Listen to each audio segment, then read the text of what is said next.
மக்கள் திலகம் எம்ஜிஆருக்கு எத்தனையோ கவிஞர்கள் பாட்டு எழுதியிருக்கலாம், எம்புட்டோ பாடல்கள் இருக்கலாம். அவர் கொள்கை பாடல், தத்துவ பாடல், காதல் பாடல் எல்லாம் பயங்கர ஹிட்டான பாட்டு தான். இருந்தாலும் அவர் நேசித்த ஒரு பாட்டு அப்படின்னு சொன்னோன்னு பார்த்தீங்கன்னா, 1960ஆம் வருடம் நடேஷ் ஆர்ட் பிக்சர்ஸ் தயாரித்த மன்னாதி மன்னன் ஒரு திரைப்படம். அந்த மன்னாதி மன்னனில் அந்த டைட்டிலில் காமிக்கும்போது இப்போ அச்சம் என்பது மடமையடா, அஞ்சாமை திராவிடர் உடமையடான்றது கண்ணதாசன் எழுதின பாட்டு தான். அவர் காரில் எங்கே போனாலும் அவர் அந்த அந்த பாட்டு தான் கேட்பார். அந்த பாட்டு ஒரு மிகவும் பிடித்த படம், பிடித்த பாட்டு. அந்த பாட்டை தான் அவர் அந்த எங்கே போனாலும் அந்த பாட்டை கேட்டுகிட்டே இருப்பாராம். அந்தளவுக்கு ஒரு நேசித்த ஒரு பாட்டு.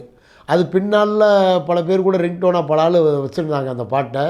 திமுகவும் அதை ஃபாலோ பண்ணாங்க. ஆனாலும் எம்ஜிஆர் மறைஞ்சிட்டார் அப்படின்னு சொன்னோன்னு பாருங்களேன், யாரும் நம்ப மாட்டாங்க.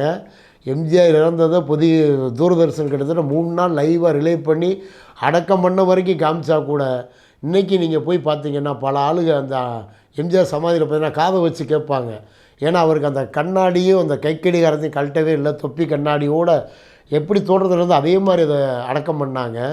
இன்னமும் அது ஓடுதான் கேட்கக்கூடிய நபர்கள்லாம் இருக்காங்க. இது என்ன ஒரு மூட நம்பிக்கை, முட்டாள்தனமாக தெரிஞ்சாலும் அவர் எவ்வளோ தூரம் மக்கள் மனசில் வாழ்ந்திருக்காரு அப்படிங்கிறதுக்கு உதாரணம் மறைந்தும் மறையாத மக்கள் திலகம். மக்கள் திலகம் அவருக்கே பொருந்தும்.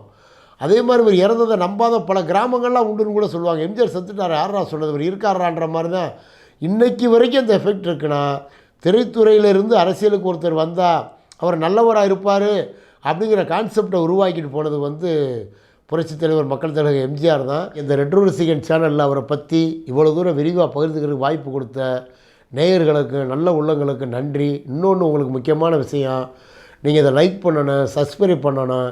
நீங்கள் பார்க்க தான் எங்களுக்கான உங்களுக்கான தகவல்களை நாங்கள் சொல்ல முடியும். மக்கள் திலகத்தோடு அந்த பேட்டி நின்றாது.